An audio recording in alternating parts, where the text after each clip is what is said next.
quien fue además candidato a la presidencia por Ecuador en las últimas elecciones. Muchas gracias, Andrés, por acompañarnos. Muchísimas gracias por la invitación, Verónica, un gusto poder acompañarlos.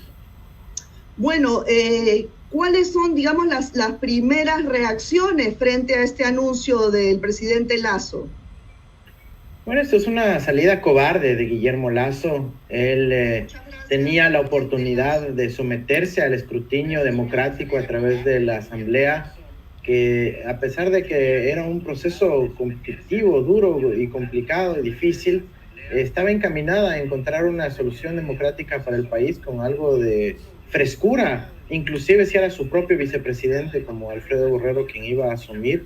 Y sin embargo él, en vez de someterse como había prometido en cientos de ocasiones, decidió optar por una decisión cobarde, que es no enfrentar al dictamen de la Asamblea y adelantar la muerte cruzada. Como estas personas, incluyendo el gabinete de Lasso, se rigen por el interés único que es su bolsillo, el dinero, intereses plutocráticos, es el gobierno más plutocrático que hemos visto en 100 años en el Ecuador, obviamente les convenía la figura de muerte cruzada, no tanto por la oportunidad democrática que esperamos que tengan los ecuatorianos en los próximos meses, sino porque pueden gobernar mediante decreto ley, y justamente en aspectos vinculados a la política económica.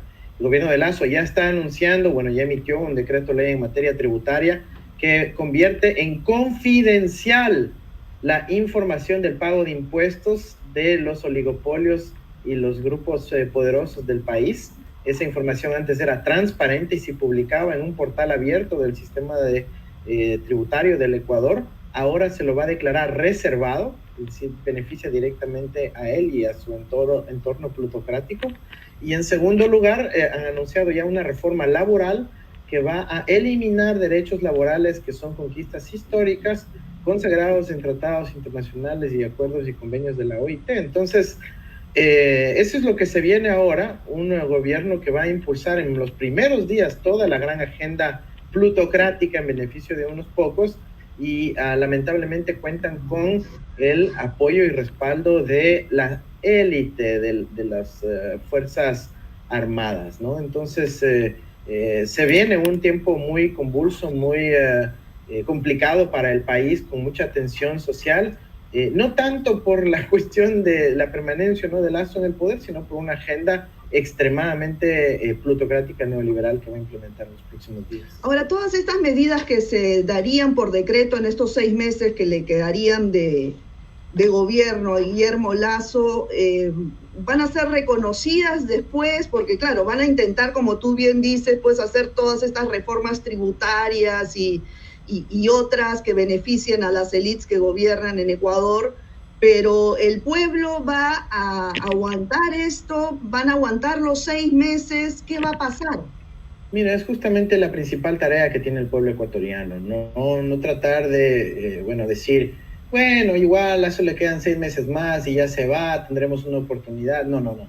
Aquí tenemos que mantenernos absolutamente firmes en la defensa de nuestros derechos humanos, derechos económicos, sociales, culturales, ambientales.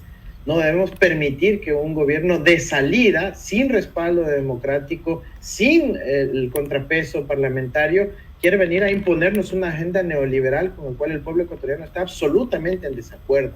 Entonces, aquí viene la tarea de la organización ciudadana, organización social, movimiento social, el movimiento político que representa a las grandes mayorías, que es la Revolución Ciudadana, de parar esto en firme. Yo he dicho que Lasso no puede continuar un día más. Al emitir el decreto de muerte cruzada, él reconoce su derrota en el juicio político. Veamos si la justicia deroga ese decreto. Está analizándose ahora en un juzgado ante una acción extraordinaria de protección, pero aún así tendrá que la sociedad civil, el pueblo organizado, evitar que este tipo de decretos entren en vigencia con un presidente sin legitimidad alguna, salvo la fuerza de las armas. Eso no es como se debe gobernar un país y hay que cuestionarlo severamente. Y el principal golpe de Estado que se da es un golpe de Estado plutocrático a partir de las medidas que se empezaron a implementar el día de hoy. Ahora,